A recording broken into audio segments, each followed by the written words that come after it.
Ladies and gentlemen, welcome back.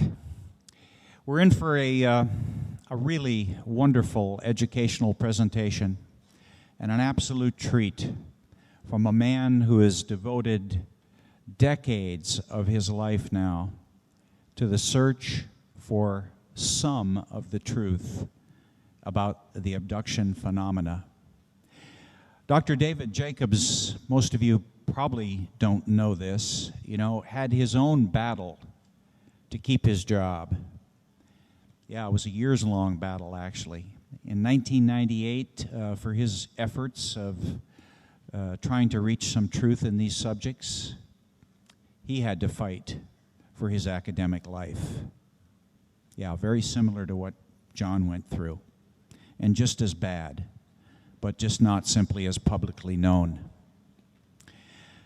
And in spite of all this, David continues to this day. And matter of fact, honestly, right now, he is working harder than ever to dig out new truths about what's happening with the abduction phenomena. There is no question that Dr. David Jacobs is amongst the top 2 or 3 abduction researchers in the world, and it is our honor to welcome him back to the Congress. Ladies and gentlemen, David Jacobs. Thank you, Bob. Thank you. Thank you for all being here, for coming, and I arranged myself here. And here are the arrows, and there's already a slide. And they asked me if they can, when I was going to start the PowerPoint presentation, and I said, you might as well start it now, because then I'll know what I'm talking about. So here it is, and now I know what I'm going to say. The first thing I want to say is, of course, is thank the Browns for inviting me here again, and say how sorry I am for the tragedy that the family has endured recently. And how happy I am also that the convention has continued, and there are an awful lot of people out here, and a lot of people who've had the good sense to stay away too, I notice. But today I want to talk about something that is not talked about a whole lot, and basically it has to do with what do abductees do when they're not being abducted? Which is kind of an odd way of putting things. It has to do with people who are aware abductees. Now, I'm not going to be talking about people who are unaware and sort of are maybe floating around a little bit trying to come to terms with what's going on with them and searching for answers and all that.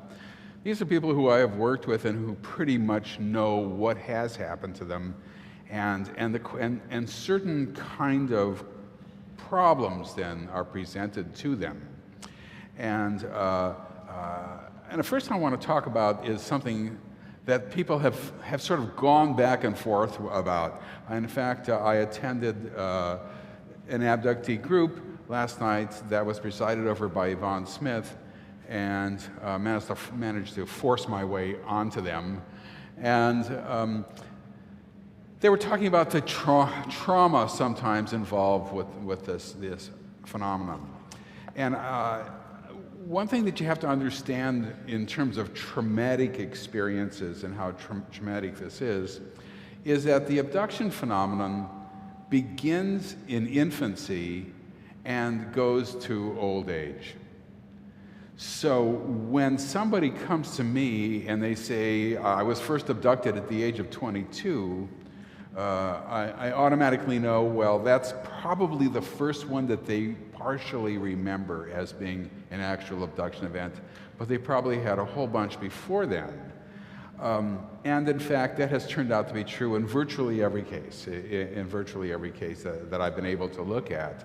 Sometimes I only see a person once, and so I can't tell what that person. But in every person I've had a long sort of experience with in terms of examining them, that has been true. And therefore, the events have happened many, many times. Let's just say a person is 40 years old, and they come to me, or 50 years old or something like that. They come to me for the first time and they say, I think things have been happening to me. I remember something when I was, 12 and then 28, and then something happened to me when I was 42 and so forth. Well, when we begin to look into it, you begin to realize that these events happen with tremendous rapidity and frequency. People are abducted quite a lot of times and they don't know it. They are abducted, the lowest amount of abductions I've ever measured in a person I was working with was something like, I can't remember, it was like 9 or 11 abductions in a year. And that was the lowest number I've ever seen.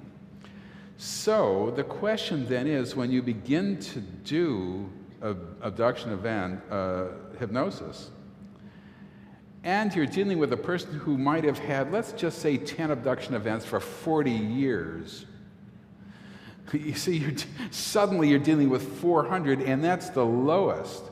So let's just say we'll be real conservative, and you're only dealing with 200 abduction events in a person's life, or even 100. The question then is there going to be the same amount of trauma every single time? Because they're used to it from the time that they were born, and the reason we know that they're used to it from the time that they were born, or at least had it from the time they were born, is because parents are abducted with their babies and with small children. So the question then is, how much trauma is there? And I found that, first of all, if it were to happen to me once or twice, it would scare the hell out of me, obviously. I would be traumatized for life, there's no doubt about that. But there is a certain aspect of this that is part of people's lives, and they kind of know what is going on, and they know the drill, so to speak. And I found that it is the act of remembering for the first time that is really the most frightening thing that they can do. Because the second time I do a session with them, it's a little less frightening, but it is frightening. The 30th time I do a session with them, it's not frightening at all. They just know what's going on. And so that sense of overwhelming trauma really doesn't exist for them. This is not to say that they're not scared or fearful, that is true. But these are traumatic events in large part through recall of them, and that can be overcome, actually. So I'm not going to be talking about the trauma so much involved with it. I'm going to be talking about what happens to them in their normal lifespan, in their normal lifetime. Because these abductions obviously have enormous and important effect on their lives. One of the greatest effects, of course, is just simply knowing that it's going on, and knowing that you're a person who has a different life that you lead, in essence. One that is happening even unbeknownst to you in an odd way. That there's a tremendous amount of time that you spent not knowing what is happening, not even being aware of. That is a very odd concept to sort of grasp for people. It's something that is inconceivable almost, unless, of course, you have some sort of multiple personality disorder or something like that, and you're not aware, although most alters are aware of other alters, but it's a complicated business, and it's just not a normal situation. So the first thing that happens to them, of course, is this kind of what John Mack used to call ontological shock. That is to say, the shock of knowledge, and this sort of idea that, oh my God, this is actually happening to me. And the first thing that you also notice with them is that they have certain fears that go along with this that they've never been able to explain. They might be frightened, for example, of a certain stretch of road. For example, in this particular slide, you can see that a person would be traveling down a road, and suddenly there's an object parked, so to speak, waiting for him or her.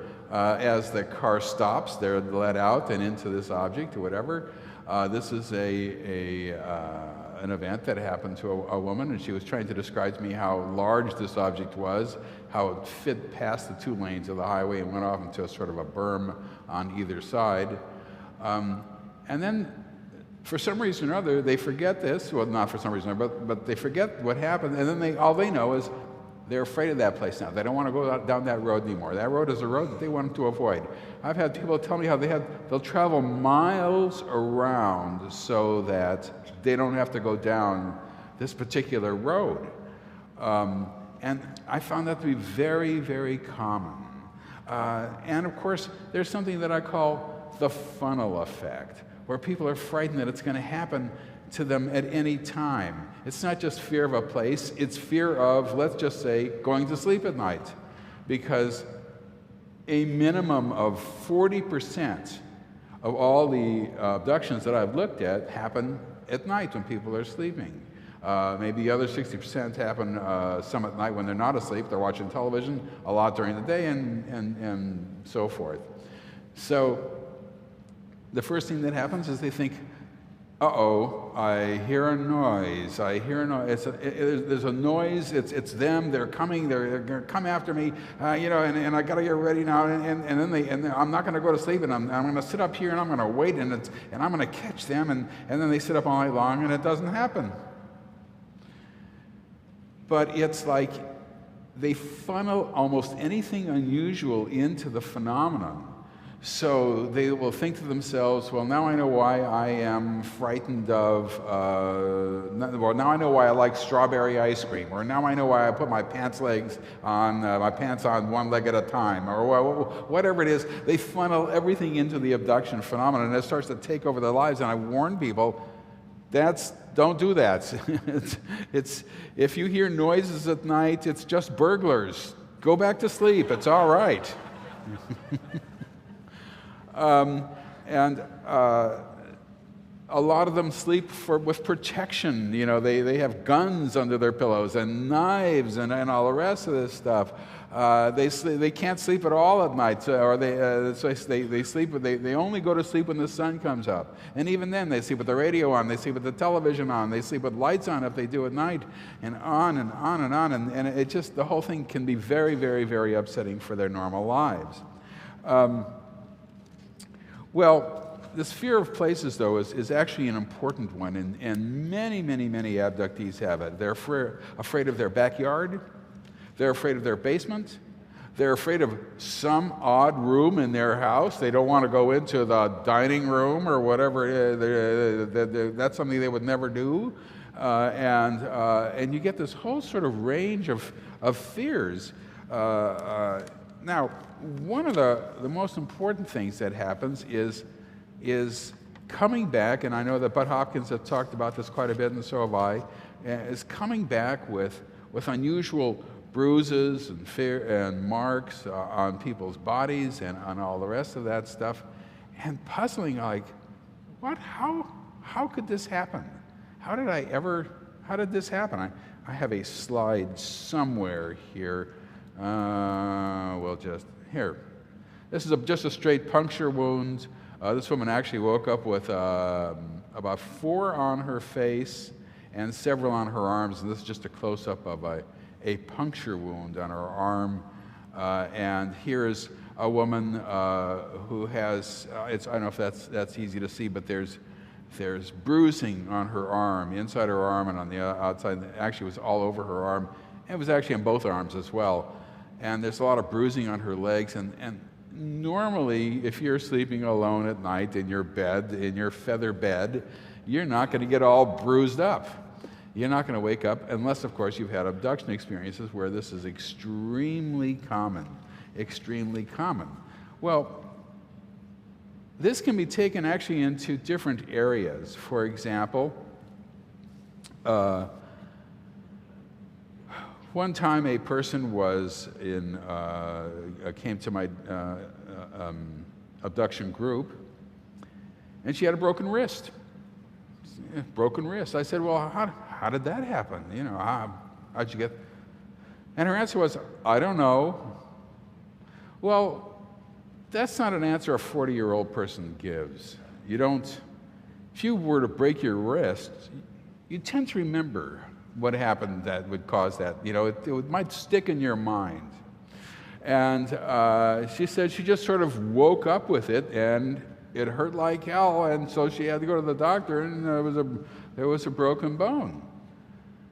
And of course, that's not possible, because once again, when you're asleep at night, you don't break your bones normally. I mean, at least it hasn't happened to me in a long time. But so we did a session on that, and one of the things they did with her was these are hybrids now, and I'm going to be talking in large part about hybrids, but that is to say a mixture of human and alien, and a lot of people have been talking about this recently, and of course it was discovered by Bud Hopkins back in the early 80s, and it's a central feature of the abduction phenomenon. But basically, they got angry at her for some reason or another, primarily because she had been talking to me, and they did not want her to do that. And one of the things they do, and I've noticed in terms of trying to keep abductees what they call in compliance, is they have a certain modus operandi. There's a certain way in which they go about physically punishing people because they understand that physical punishment scares people to death. So they would push you down on the floor, and then pick up women, for example, by their hair. And they do other things as well. Well, they pushed her down. She fell back, and she put her arms out to break her fall, broke her wrist. It wasn't an intentional thing to break her wrist, but she woke up in the morning with a broken wrist. And that's sort of something that you just kind of have to live with. The idea of you've got a broken bone and you don't know how it came about, and it's probably best that they would say to each other, it's probably best not to think about how I got this. That would be the best thing to do. I won't question the fact that I have a broken bone in my body. I'll just get it fixed and that's it. One time I had a person who was with a group of hybrids, and she broke away. That's a long story, and you'll just have to sort of go along with this for a second. But this was years ago. She was in a car, and she managed to open the car door and run, and they were actually in a wooded area, and she fell. It was at night. She fell into a kind of ravine, broke her ankle. So in essence, she woke up the next morning with a broken ankle. Both these were at night. I have another story of a woman who presented herself with broken enamel from her tooth. She had a long split. I have a slide of it here, which I'll show you in a second. And we could not imagine how something like that could have ever happened. This is something that's just so odd, so strange. How do you break your tooth, of all things, during an abduction event? Well, we did a session on it, and it was one of those things where you just wouldn't it was unexpected. She was on board an object. She realized that she had more sort of consciousness than she normally has, and she realized that she had more physical abilities than she normally has, and she realized that this gray guy who was standing in front of her probably deserved a really hard kick in the shins. So she kicked him and turned around to run, but there was a low-hanging wall right behind her, which she didn't realize. So she turned around and just whacked her face on the wall and chipped her tooth. So once again, it wasn't something that they had actually done to her, but she did, in fact, wind up with a chipped tooth. I have a picture of it somewhere here. There it is right there. And it was extremely embarrassing for her, extremely embarrassing for her. I had to get her to open her mouth to show me because she well understood the fact that, oops, I'll just go to a 0 here for a second, that people don't like to talk to people who have messed up teeth, broken teeth and all the rest of that, and so she didn't, it was difficult for her. It was very difficult for her, obviously, until she had it repaired. But the point is that these are sort of these physical things that people have to live with, and this affects their normal lives.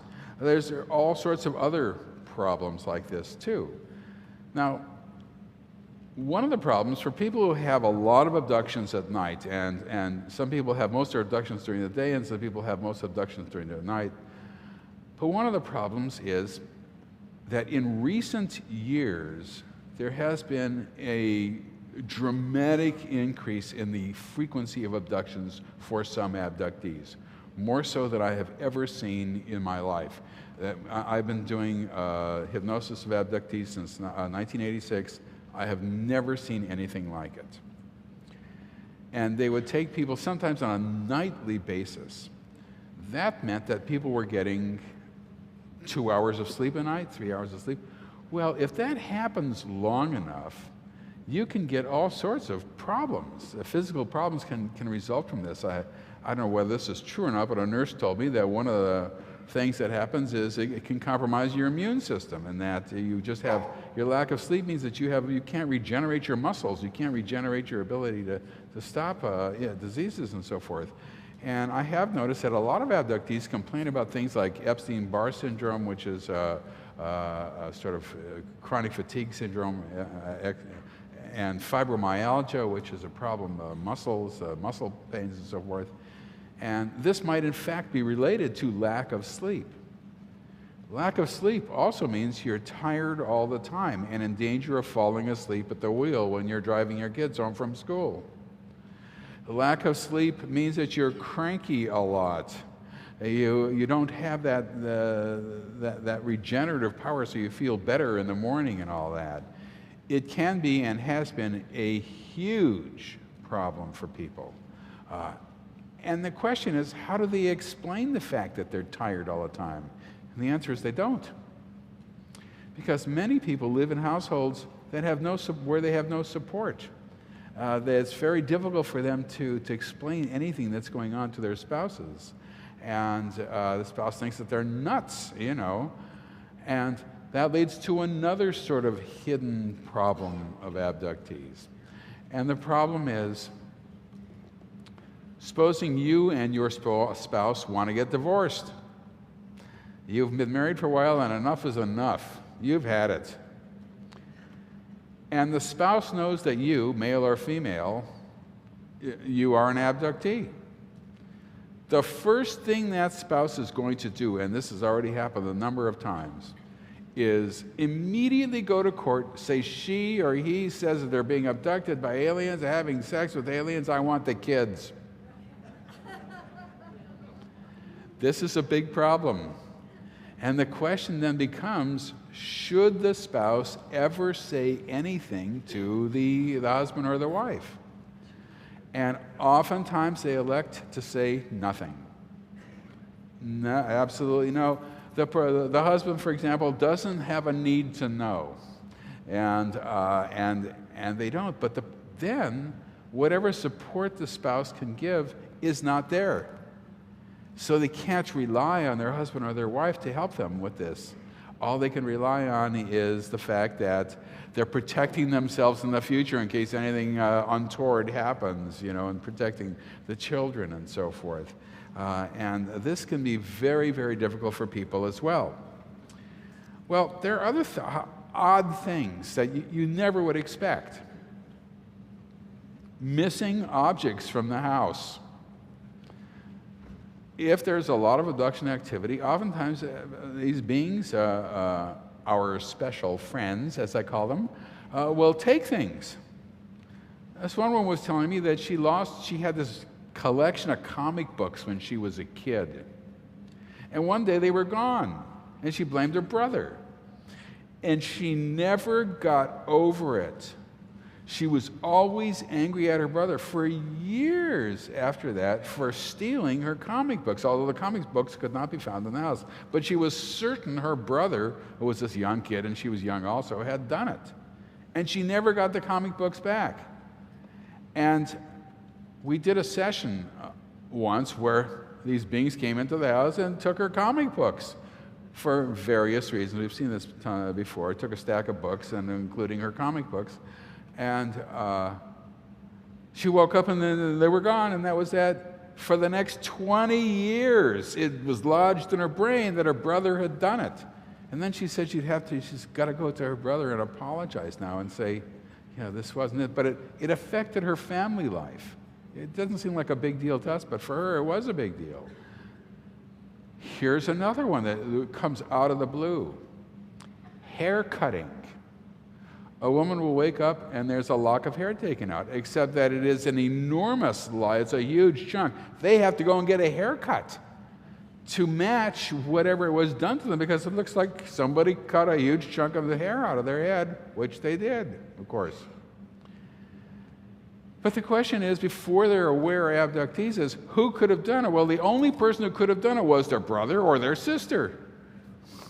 And once again, they blame their sibling, for doing this. And the sibling says, what are you talking about? I didn't cut your hair. I'm innocent, But they are the only people who could have done it. Therefore, they did do it. And therefore, they are lying. And for a younger girl to have a large chunk of hair cut out of her hair, this is it's a big deal for anybody, obviously. And it affects their lives. It affects their relationships with their families and all that. And once again, it doesn't seem like much, but it causes fights and all sorts of other problems, and it can be a serious situation. Well, some people will have these experiences, and they just say to themselves, oh, this is just part of normal life. For example, one time I was in the outer office of the history department, and I was talking about the subject, and a student came up to me and said, oh, I didn't know you were interested in this. And I said, well, yeah, I've got a passing interest in it, And she said, I said, why? Have you ever seen a UFO, or anything like that? And she said, oh, yeah, lots of times.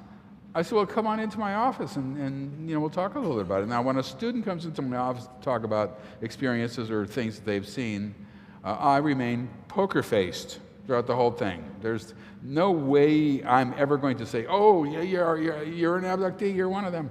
I'm not gonna do that, obviously. I just listen and pass no judgment. But she told me the following story. She said when she was 6 years old, for some reason or another, she woke up in the middle of the night, she looked out, and she ran to the window and looked out the window. And out the window, and I'll give you an example of what this looks like, although this is not what happened, what she in fact saw as I go by these things here. Out the window, she could see people coming out of an object, and they were small and they were gray, although this is not it, but it's something like that. And just as she was looking at this, her mother came running into the room, burst into the room saying, hide, they're going to get us, hide. And that's the last thing she remembers. So I said to her, well, how do you reconcile this? I mean, what do you think this was? And she said, well, my mother explained to me at the time that this is just normal life. Everybody has these kinds of experiences. This is what goes on. This is what's part of being human. So she doesn't really think about it much because this is just what everybody has these things, I said, okay.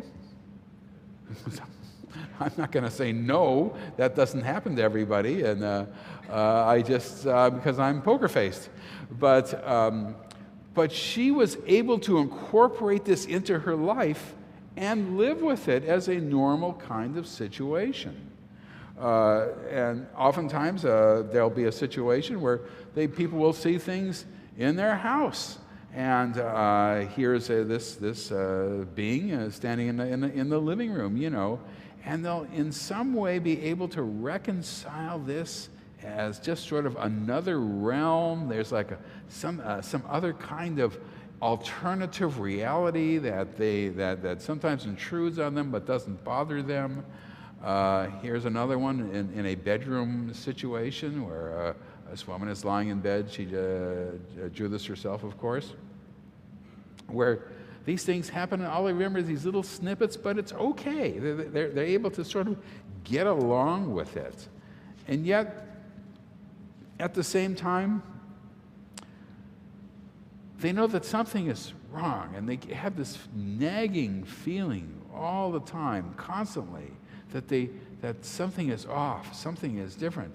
When they then come to me and begin to examine these experiences, they realize that these things shouldn't be happening, that this is not sort of normal life and all that.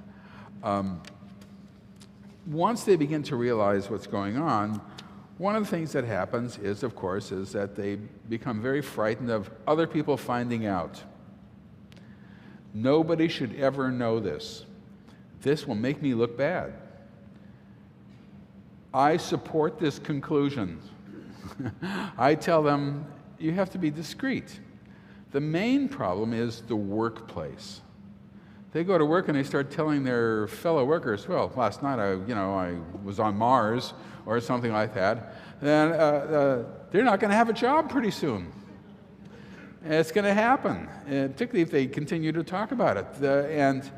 And once you mention that you've been abducted, people don't forget that. That will stick in people's minds for as long as you ever work at that place. It'll never go away. So I tell them you have to be discreet. And in fact, I do have cases of people who were let go because they just talked about this subject a little too much, and they were considered to be too odd by their other workers, and it just wasn't the place for them, and maybe they should seek their fortunes elsewhere. So they have to be very, very careful, and I emphasize the workplace. Telling their relatives might be a little safer. Telling their friends is iffy. If they tell their friends, the question is, how close are they to their friends? And will their friend really understand? And will they really have that friend very long? Once you say that you're abducted, you are immediately categorized as a lunatic, as a nutcase. So you can't tell fantasy from reality. And that puts a friendship on a whole different basis, you know what I mean? Because whoever is your friend has to deal with that. So they have to make the decision as to whether they want to do this or not. Whether they want to tell their friends that they've been abducted, or just let it slide. And my advice is make up their own minds. It's their lives, but letting it slide doesn't hurt anybody, and telling people can hurt you. So just be very, very, very careful. Well, there's other things too as we go deeper into this. Last night at the abduction group, one of the people brought out the fact that they felt that they had sort of merged with a being that he had gotten, or she had gotten very close to her, and they'd kind of become one. And I recognize this as a procedure whereby these beings will generate feelings in people. And one of the things that you realize in dealing with this subject is that these beings, the gray beings who we know and love, and also the hybrids, can in fact control us. If they can't control us, they couldn't control us, there wouldn't be any abduction phenomenon. They would just run. As soon as they saw them coming into the room, they get out the .38 and blow their heads off. I mean, there wouldn't be an abduction phenomenon. There would be something else, but it wouldn't be. So they are controlled, and this takes place in secret. So they know something is going on, and oftentimes positive feelings are generated by hybrids as well. Positive for them. And they know that they know somebody up there who they really like a lot. Love. They love this person.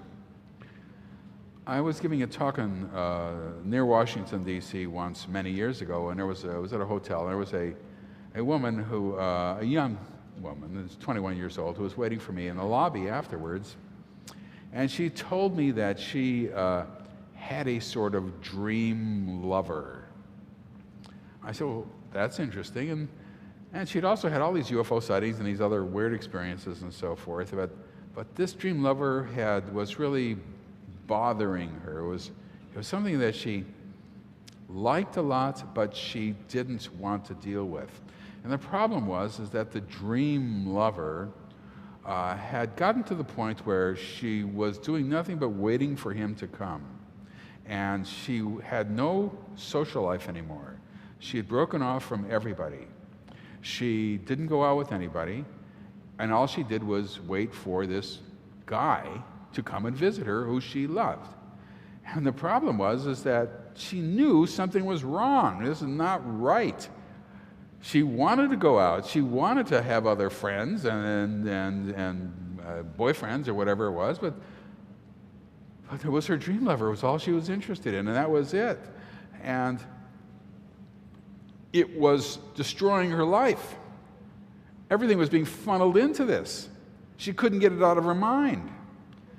So she came up to Philadelphia, where I live, and we did a couple of sessions about this.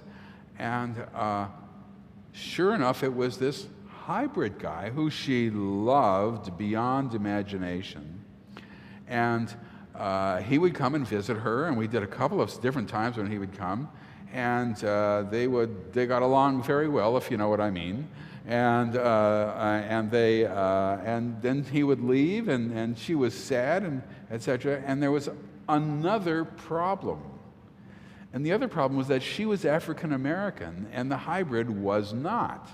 And this put up conflicts in her own mind of all sorts of things that she'd been brought up to sort of agree with, and she always assumed that she would marry another African American guy and so forth. And this was very conflicting to her. And yet she loved him. And I had to explain to her, look you're entitled to your own life. You're entitled to get married. You're entitled to have kids. This is you're a human being. This is what you want to strive for. You're entitled to lead a normal life, because what's happening here is not your call. This is not your decision. This is not your choice. This is something that they are doing to you for their particular purposes, whether you love it or not. You still can't say no. And I don't know what happened. Coming up was very difficult for her, so she didn't. We didn't do many sessions. But the fact was that this very sort of nice situation on one level was in the process of really kind of truncating her ability to have a normal social life and go out with her friends and meet guys and all the rest of that stuff, And it's odd. You wouldn't normally think that something like that would happen. As we just here's another slide where this is a situation here where it's the same kind of thing. A kid is abducted, and he's abducted from this area, and this is sort of a schematic drawing of how he did it. He saw a UFO. Where's my cursor here? Here, and then he went to here, and then he and his friends hid over here, and then they were made to stand up, he and his two friends, and then he was lifted up into the sky, and his friend was here. And I might have shown this slide before. The point is that this is a situation where the question is then, how do you deal with your friend the next time you see him? And the friend says, well, where were you? We were there one time, and then suddenly you were missing, and then we looked all over for you. This is extremely common, and we never found you again. Well, where were you? We didn't even see you go. And your answer is, there is no answer. The person thought they were there the whole time. They were playing. But sometimes there is an answer, and you have to make up an excuse. Oh, well, I had to I had to go over a little ridge, and then I saw a friend of mine who said that my mother was looking for me, so I just went home. That would be an excuse that is not true. But it seems like the right thing to say, so you don't have to confront the idea that you were missing and people noticed it and looked for you. If this happens enough, you've got to start making up a lot of excuses. It becomes bothersome. There are other sort of, as we go more and deeper into the hidden world of abductees, you have situations whereby sometimes kids are abducted from school and they don't know where they were, and they come back. I have this one woman who lives in Scotland who was abducted during recess and then brought back maybe 45 minutes later, but school had already begun 15 minutes beforehand. The classes had begun, and she found herself in the hallway without a hall pass, in other words, without permission, and was immediately accosted by a teacher because she was out of class. She had no idea where she was or why she was out of class, and couldn't explain it to the teacher, who used corporal punishment on her, beating her about the legs, as I remember, as her punishment. Well, this can sour you on school a little bit, you know. I mean, you think, wait a minute, I wasn't doing anything wrong. I thought everything was okay and all that. So this can be particularly difficult. Well, in these later years now, with lots and lots of abductions happening, you get unique problems that I've never heard before. For example, one problem that I've had is a person is abducted after she gets up in the morning. Kids leave for school, husband leaves for work, she's alone, and that's when she's abducted. The problem is that she has a couple of kids who have difficulties at school. And one is a special needs child. And she uses her cell phone as the alarm to wake her up in the morning, and she depends on her cell phone for everything. Oftentimes things will happen at school, and they call her, and there's no answer. She has missed as many as 6 or 7 phone calls frantically from school about the kid being sick, come and pick up the kid acting up, come and pick up the kid, she needs to come in and deal with the kid right now, and they can't get a hold of her. And this makes her so angry. She's always angry at this, because it's getting in the way of her ability to care for her children. And these are emergency situations where the school is calling her, and she misses everyone. That she can tell by her cell phone that they called at 10, they called at 11, they called at 11:15, they called at 11:20, they called, that sort of stuff. And she has no idea where she was. Now she knows, of course, she's somewhere else. But the fact is that she's angry now because this can be a difficult situation. Obviously, these are her children, and she's filled with guilt that she can't be there.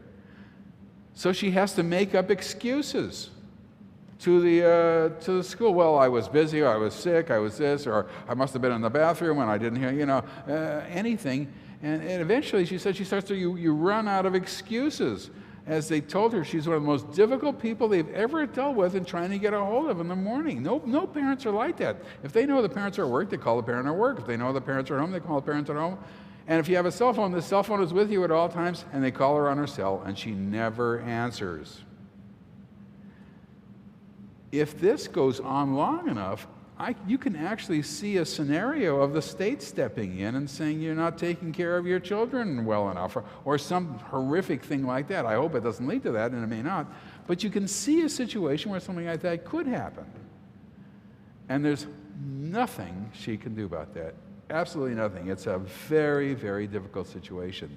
Then she says she's abducted so much now that She has to start making up excuses beforehand.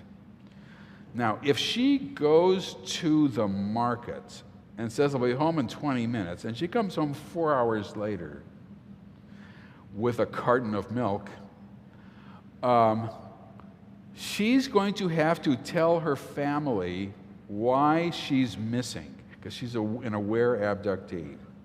So she has to make up an excuse first. I'll tell them this if I come back 4 hours later. So she spends a large part of her time thinking about how she can justify missing time sequences that she knows are going to happen to her, which is it's such an odd thing to think of. You don't normally, this is not, you're not going to be doing this a whole lot in a normal life. You know what I mean? This is not something that's going to take over your non-abductee life. You don't have to think about something like that ever. And of course, she thinks about the fact that, as all people do, that she's abducted, her children are abducted. She can't prevent her children from being abducted. She lives in guilt for that. And of course, kids, when they're abducted, and I've dealt with a lot of people who had childhood abductions, obviously, and oftentimes they feel angry that their mother or their father or both parents can't protect them from being abducted as well. And of course, the parents, I have to explain to them, well, the parents want to, but it's not in their choice either. That's not in their power to do this, and then they understand that obviously as an adult, but as a child, it can build up resentment and can sort of drive a wedge sometimes in families. It's a difficult situation. The opposite thing happens sometimes. I dealt with a woman who was a person who had a kind of epiphany one day. She'd been abducted all her life, of course, and she had gone out with a lot of guys, and she had been married once and then divorced and so forth. And then one day she saw the man of her dreams. The man of her dreams. This was a guy who she was uncontrollably attracted to. It was uncontrollable. She could not keep away from him. She jumped on his bones every time she saw him.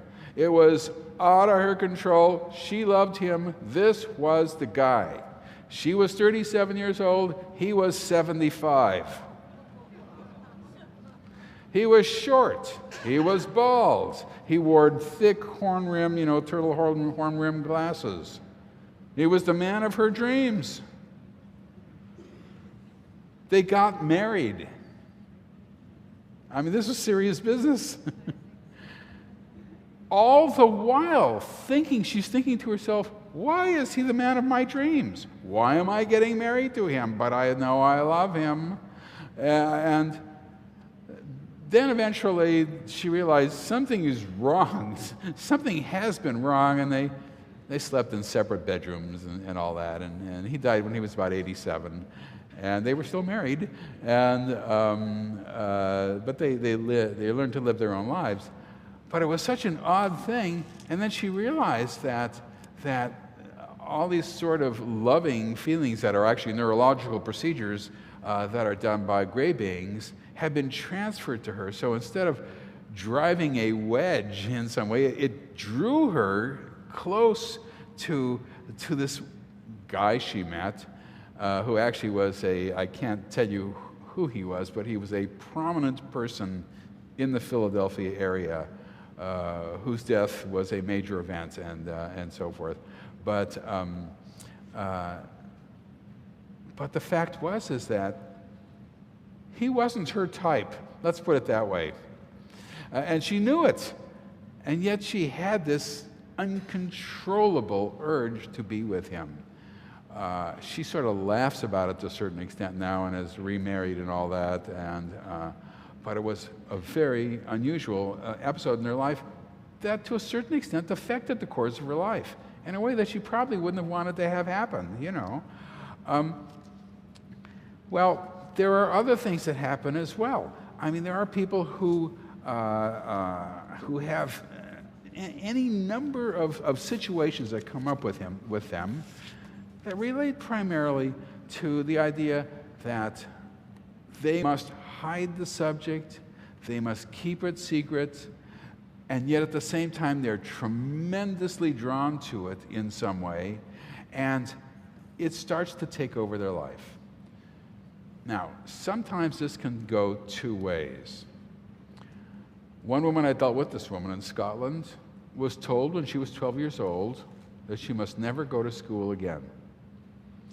So she fought and fought and fought and fought and fought with her parents, both of whom were intellectuals, fought with them, school teachers and so forth, fought with them, and forced the issue, and they agreed to homeschooling. She couldn't care less about homeschooling, never picked up a book, and never learned anything. Because it didn't matter to her. She knew she didn't have to do that it was not necessary. Then when she was a teenager, she was told she must never be with a boy. Never, ever, ever. This was not to happen. So she didn't have a boyfriend. She wanted to have a boyfriend. She wanted to. But she couldn't, and she knew she just couldn't. Eventually, she fought it and fought it and fought it, and she got married. And then the marriage lasted for about 5 years or so, and then they were divorced, and they're still on amicable terms. But she was sort of relieved. Although the guy was a pretty nice guy, apparently, she was relieved to be not married. It wasn't that she was relieved to be divorced from him. She was relieved to be not married again, and free and single. And then she was told she must never have kids, and in fact, she tried to have kids, and it was unfortunate. She had several miscarriages, and it was an awful situation. But she then became sort of independent. Then she has disability problems, and she's on disability, and she lives alone, and the amount of abductions that have occurred to her has been just unbelievable. And they have began to rule her life. They would say to her, "You cannot leave your apartment now. You cannot leave it. We must be here at these times." So she would force herself to go out. And she'd walk down to this main street where she lived nearby, and she'd go shopping or something like that. And then she'd come back, and they would be really angry. "We told you not to do that. That was not right. You cannot do that. That was not good. That was bad." Then one day she'd get the urge that she must leave her apartment. Now she must leave. So she would walk down and just walk around, and she would go here and there, but I have no reason why she was there. And then one time she tried to come home, but she knew it was too early to come home. And in fact, she was stopped. Somebody came up to her on the street and said, "You must not go. You can't go home yet. You have to wait." So she stood there with him and waited. And like they were standing on a sidewalk waiting for a bus. And they waited and waited, and then he said, "Okay, it's all right to go home now." And then he left, and she returned home. And she got the sense that they were using her apartment for some reason or another. She didn't know when she was gone. And in fact, they were. We did several sessions on this, and they told her at one of these sessions that there were some times when they were going to be using her apartment and she couldn't be there, and that was that. And it was all hybrid stuff. Hybrid, not gray guys, but hybrids. And over the years, there's been a shift towards people talking more and more about hybrids and hybrid life. And you notice I haven't talked too much about the standard issue grays at all in this talk. It's mainly hybrids. And when I first began doing this research, in doing my own hypnosis in '86, there was very little to do with hybrids. There were hybrids around, and there was what I call the personal project hybrid and so forth. But over the years, I've seen a growth of hybrid activity. It started out primarily with doing procedures, helping the gray aliens do things, coming down, getting people, getting them up, getting their clothes on, off rather, and doing this and doing that, and so forth during the abduction sequence. Then I began to find abductions where there was quite a lot of hybrid activity, where there were hybrids who were really, who were not just helping, they were actually doing a lot of some of the procedures. And of course the grays were there, and the grays were helping this, and the grays were doing this, and the grays were doing that. Then people began to tell me, and this was already 10 years ago, that there were whole abduction sequences with nothing but hybrids, conducted by nothing but hybrids. That's all there were, was just hybrids doing everything, and there weren't any grays around at all. I thought, I think I'm spotting a trend. I don't know, but people never told me this before. Now they're all starting to tell me this, and I'm hearing this all the time. And now I'm hearing all these other stories where hybrids are in their apartments, and hybrids are in their homes, and hybrids are taking stuff from their homes, and they're doing this with hybrids, and they're doing that with hybrids. And I'm thinking to myself, I've never heard this kind of stuff before. I mean, I've heard variations of it, all related to abduction activity, but this isn't related to normal abduction activity, where they take a person out of their house or their domicile or whatever it is and take them on board a UFO. That is not what this is. This is something different. And so people have very different reactions to it. People don't know how to react to it. They think that they have the sense that people are going to be in their homes. They have a sense that they're going to be outside with them, perhaps. That they have this other kind of life that's, in a sense, almost a more normal life. They're not on board a UFO. They're not lying on a table. And yet they have this other life where they're dealing with these people who are walking around in their house. I cannot tell you how many cases I have of that now. It is extremely common. It is new. I've never heard things like this before. I'm not going to go into it because it's this is a 30-hour talk, but I had never heard things like this before.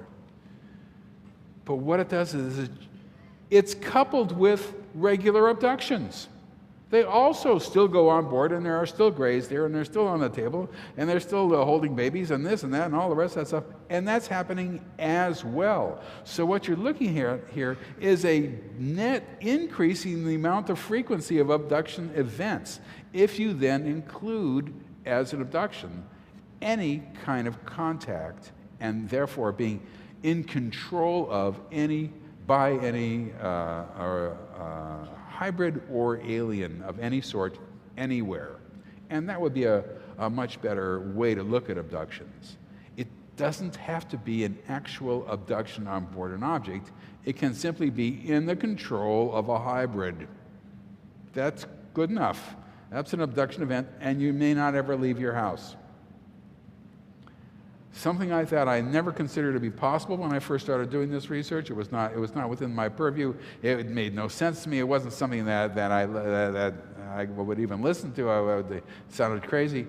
Now I'm forced to deal with it, and I'm forced to deal with the impact that it has on these people's lives. Something that is just so extraordinary, so unusual. It's hard to imagine. And yet it is happening. It is something that must be imagined. It is something that rules people's lives. It's something that they can't get around, that they can't get over. And it even goes further than that. As we go deeper and deeper into this, it is the fact that when they start to talk about this subject, there is a much greater increase in the problem of secrecy. Talking about hybrids walking around in their house or outside or wherever it is has suddenly become an enormously big deal. They are therefore not in compliance. because compliance means not talking about this now. In the old days, a couple of years ago, people would say, you know, I'm remembering everything, I'm telling it to Dave Jacobs. And they'd say, well, that's not good. That's bad. Don't do that. He's not a good person. Don't tell him anything. You're endangering future generations. Now get on the table. Now they say, you are not to do that under any circumstances. You are not in compliance. This is not allowed. We will punish you if you do this. This is bad. You must not tell this to anyone, ever. If you continue to do this, we will take measures against you. Now you have this whole world of measures against them for disclosing, for not being in compliance, for acting, as they say, for betraying them. This is betrayal. Well, you push them to the ground, to the floor, you pick them up by their hair. Okay, that we know. You kick them on their legs so that they get bruising on their legs. I've seen that quite a bit when they're on the floor. You twist their arms, causing bruising to their arms. You do things that aren't really going to cause any permanent damage to them, but scare them to death. If they continue to disclose, talk with me, for instance, or other researchers, well, other measures can be taken. You can threaten them with death. Why not? Get to threaten them, you might as well go all the way. We'll kill you. Well, killing one would be counterproductive, it seems to me. I mean, if they have a lifetime invested in them and they're trying to get them to do all sorts of things, then the best thing to do is just to leave them alone and go about their business, and that's it. Killing them would be losing one that they have invested a lot of energy and time. So that's probably never going to happen. But the abductee doesn't know that. We will kill your children. We will, you know how we've had relations with you? Well, here's your 14-year-old daughter. We're going to do that to her. Do you want that done to her? These oftentimes work. These are direct threats of violence and sexual assault on people. Now, for the woman who lives in Scotland, who has no kids and who has no family and no friends really, no family, they look at their family pictures and they say her mother and her father are still alive. Well, we will kill your mother and your father. We'll kill you, then we'll kill your mother and your father. And of course, there's threats on the person she's disclosing to, known as me. We will kill him. He will die. And she'll see images of me floating face down in a pool of water. And I realized, what kind of image is that? And the answer is, they don't know what I look like. She lives in Scotland. I've never met her.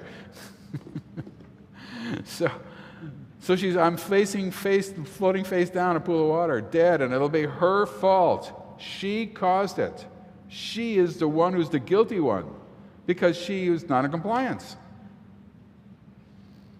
I've had several people talk to me about these threats on me. And how guilty they feel talking to me now, because they know that they might bring some sort of threat on me. And I must say, I tend to take these things seriously sometimes myself. It has been a little bit of a wild ride that I've been on for both me and for my wife, something that we never really expected. But then just talking to me brings up guilt in them. Guilt. Should they be saying this to me? Should they be disclosing this to me? They're putting me in danger, and I have to assure them, oh, that's ridiculous. You're not putting me in danger. Boy, that's nonsense. And the answer is, I don't know. Maybe they are. You know, I can't guarantee that for myself. But I can't let them feel guilty, obviously, for anything like that. So they have this whole range, this world that they live in. it's not just that you're an abductee. It's that there's this world of events that's happening that are extremely important, that have to do with you and your family, and missing time sequences, and missing calls from school, and falling in love with people who you don't want to fall in love with, and having dream lovers, and this is the world of abductees. It's not like you just happen to be in the wrong place at the wrong time. There's a whole different sort of worldview involved with it. So people who are aware abductees, who know what's happening to them, and that's really the critical thing, who know what's happening to them, are also uncovering this world that they have to live in. And the question then is, of course, the ethical question is, am I doing the right thing by doing this or not? I mean, maybe ignorance is bliss. Maybe they shouldn't know anything about this. Maybe they'd be better off just leading their normal lives and not wondering why they're never around to answer the phone and not knowing. That's something that's my own moral dilemma, and I sort of leave it up to them. We can stop anytime you want, and maybe it is better not to know this, and they want to go forward, and that's okay with me. But it is a little bit of a moral problem. So, to sum up, it's not a situation that one would normally assume. It's not something people who are abducted don't normally have just abductions and that's it, and they go about and they lead a normal life. There's this whole world that they have entered into, and they entered into it as children, as babies essentially, that they have lived in all their lives. The problem here is that it is dynamic, and that it has been changing, and that it has been increasing in frequency, and we get more hybrid stuff, and we get much more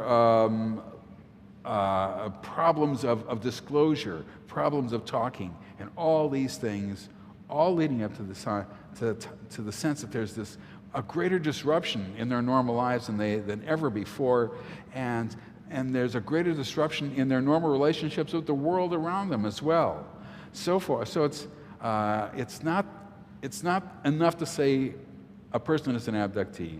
What you have to say is a person now lives in an abduction world, in essence. So that's my story, and I'm sticking to it. I will take some Q&A. I will take some questions and answers, if that's okay, and maybe we can...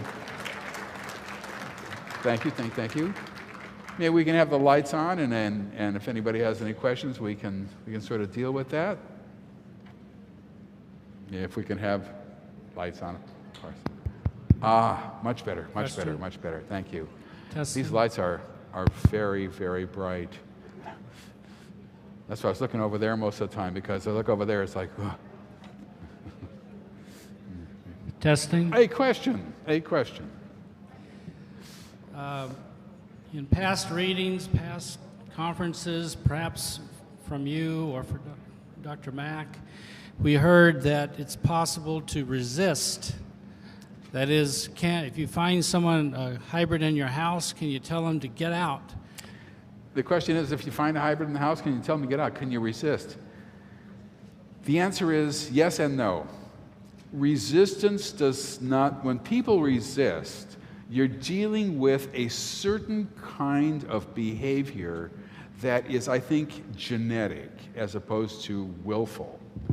Most people don't resist anything ever at any time and just go along with whatever it is.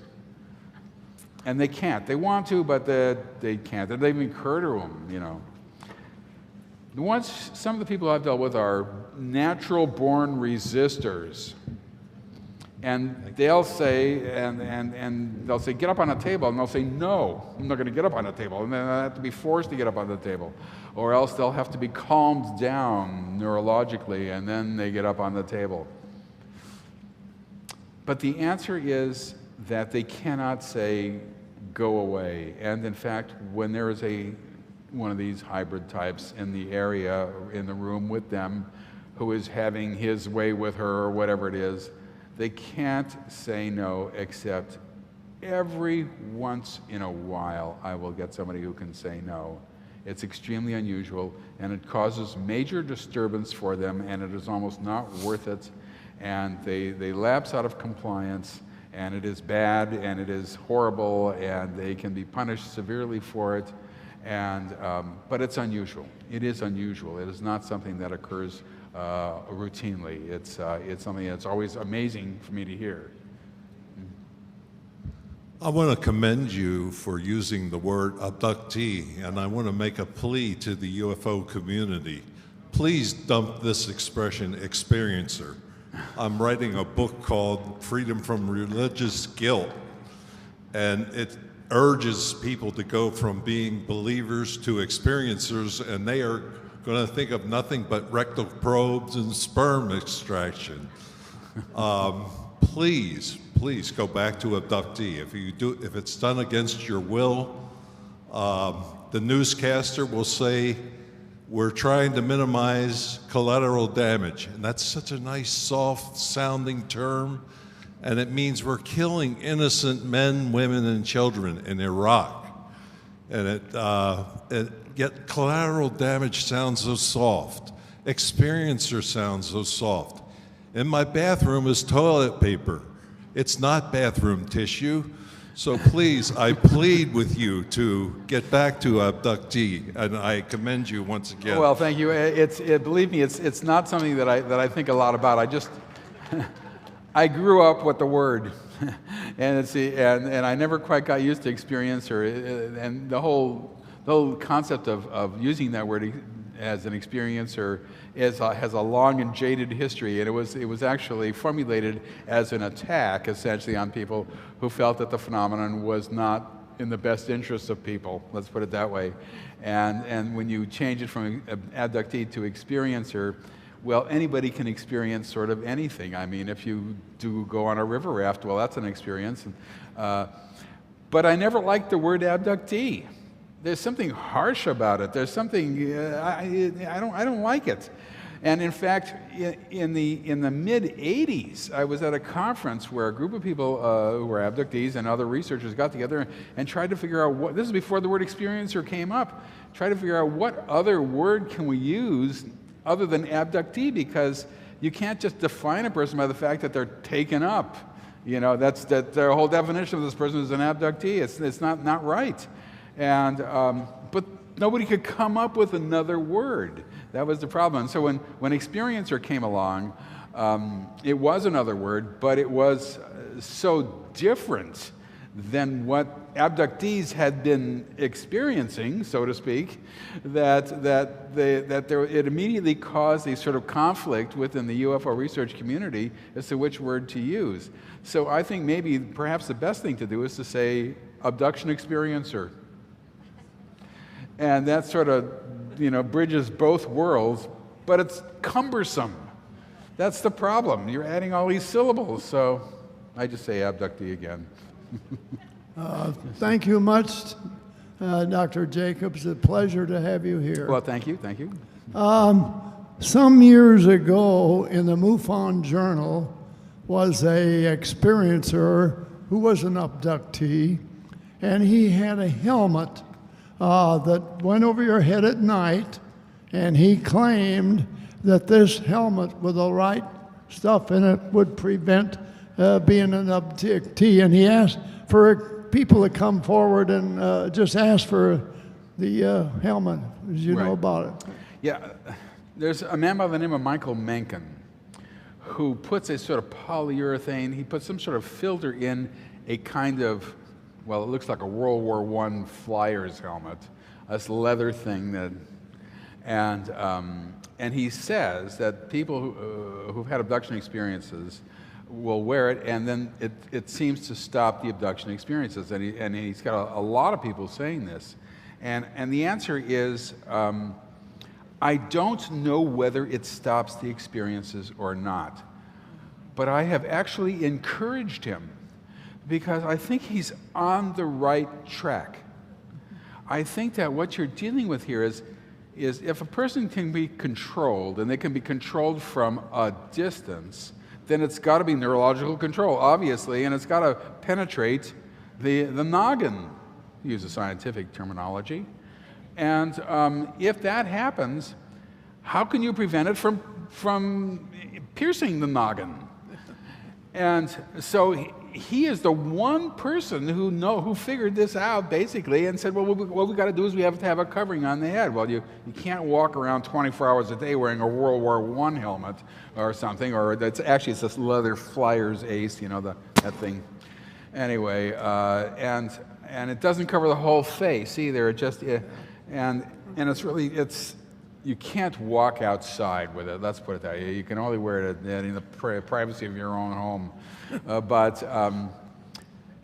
the problem here is you have to have a certain kind of scientific approach to it. And the first approach you have to have is, we do know a little bit about brainwave technology. We know that if you put electrodes on people's, there's the alpha, the beta, the theta, the delta, whatever brainwaves. The question then is, if there's any neurologists out there in this audience, you please answer this question for me.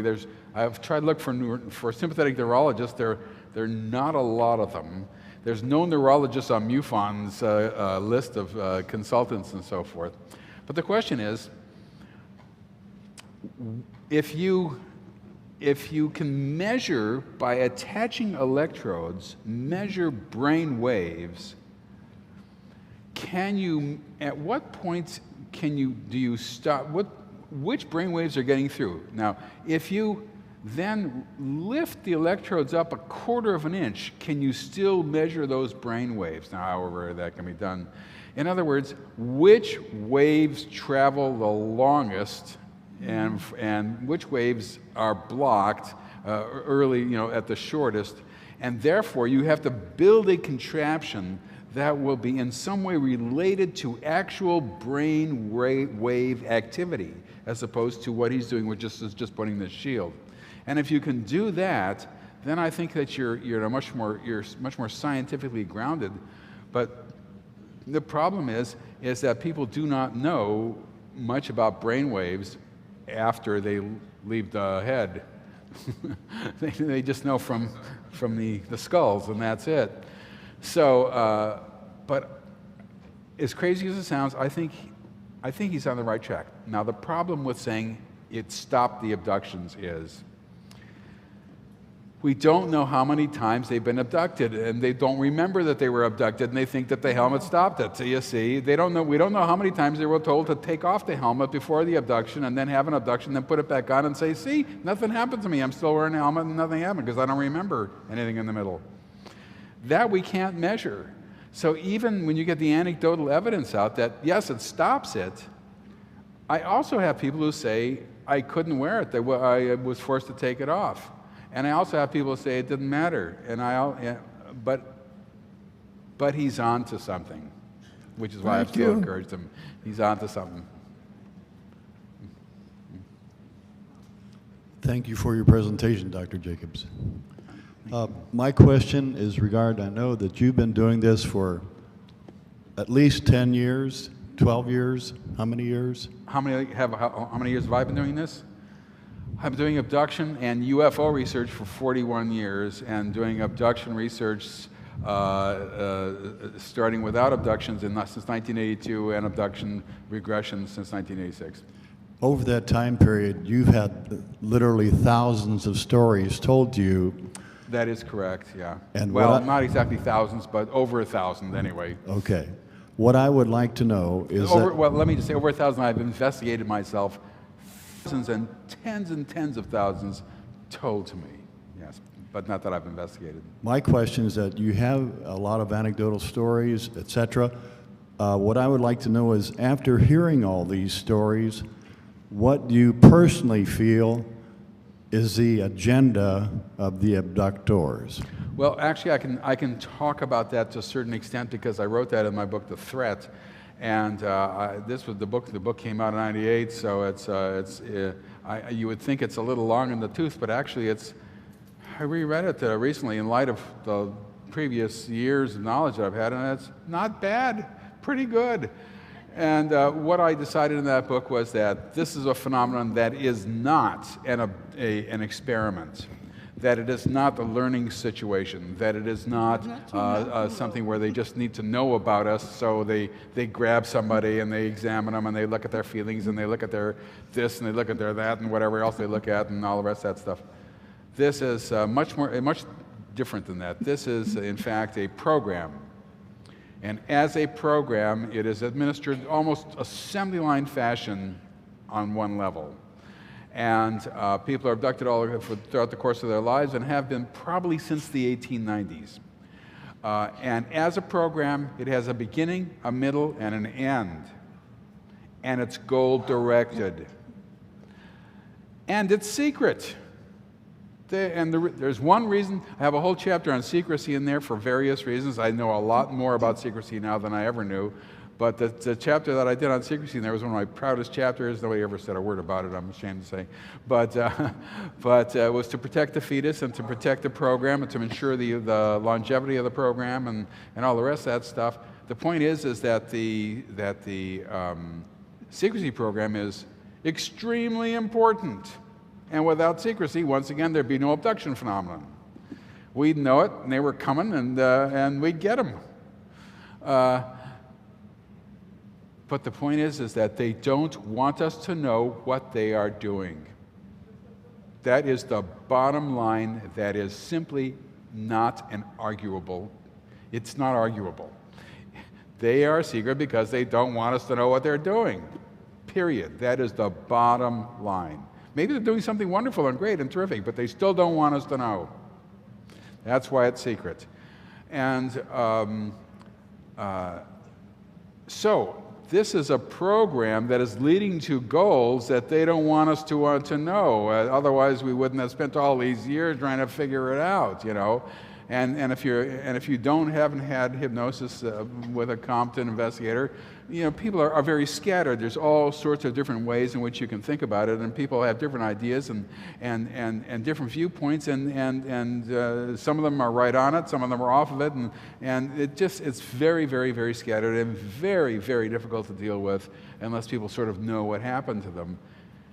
Not knowing what happened to them is a goal. Absolutely, you don't want them to know what happened to them. You know, it's in our interest to know, and it's in their interest to not know. They win, basically. So the question then is, well, what is the goal? You know, and in my humble opinion, based on a lifetime of putzing around with this subject. And coming to conclusions that I am embarrassed to discuss, but I'm required to because I consider myself to be an academic and I'm supposed to go where the evidence leads me. And believe me, the evidence is, as I tried to explain to people, you're dealing with anecdotal evidence. You're dealing with physical evidence, obviously, as well, but primarily anecdotal, that's stories people tell you, retrieved through hypnosis, administered by amateurs. This is not what we call strong evidence. This is not the evidence that's going to really impress the scientific community.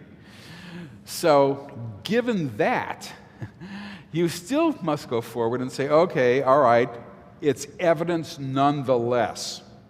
It might be the bottom of the pile of evidence, but it's evidence nonetheless, and we've got a tremendous amount of it. And the internal consistency of the evidence is beyond imagination.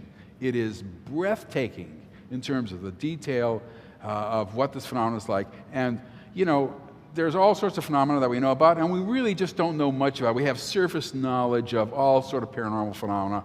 But with the abduction phenomenon, we have tremendous depth. To say that is to underestimate it.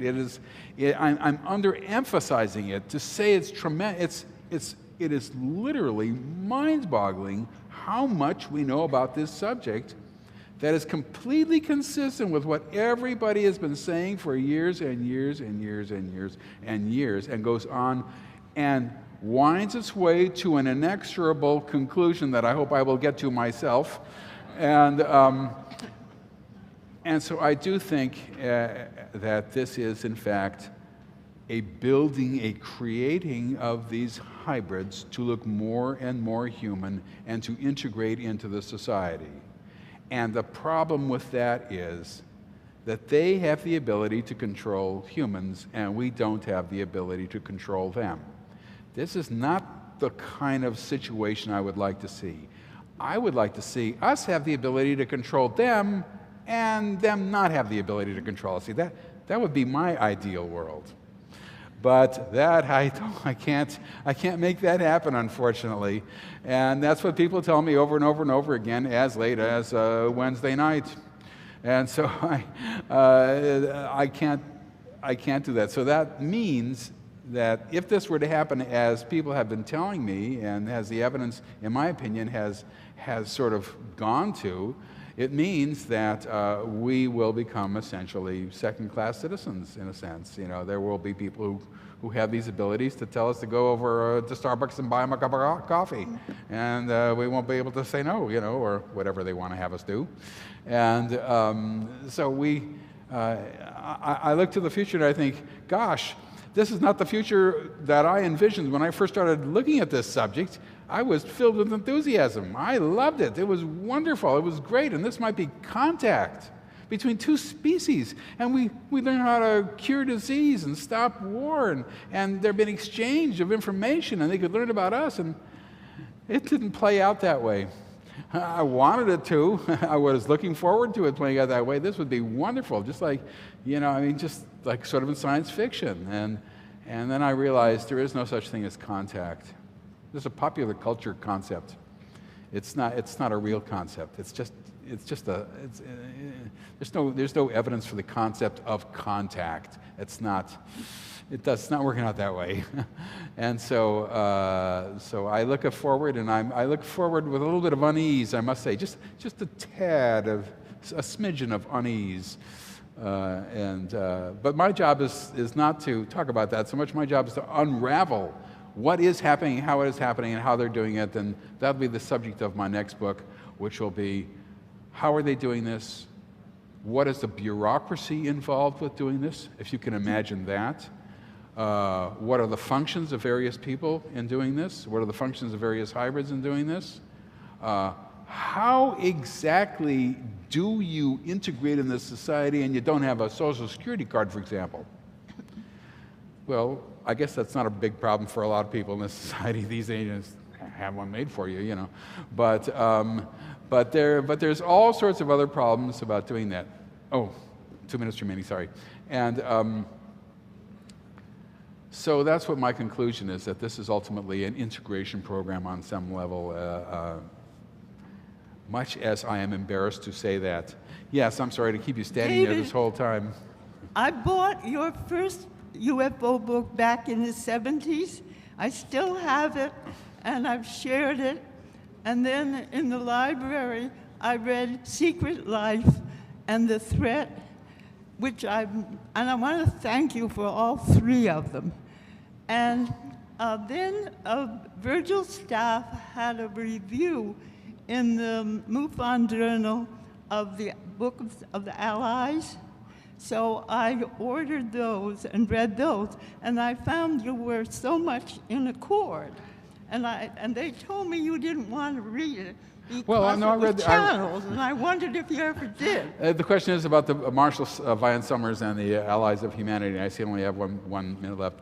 This is what's called revealed knowledge. This is channeled knowledge, as he readily admits. And we found that with channeled knowledge, it's sort of all over the place. It's just everywhere. And when you get everything all over the place, every once in a while you're going to get a hit. It's the law of averages, you know.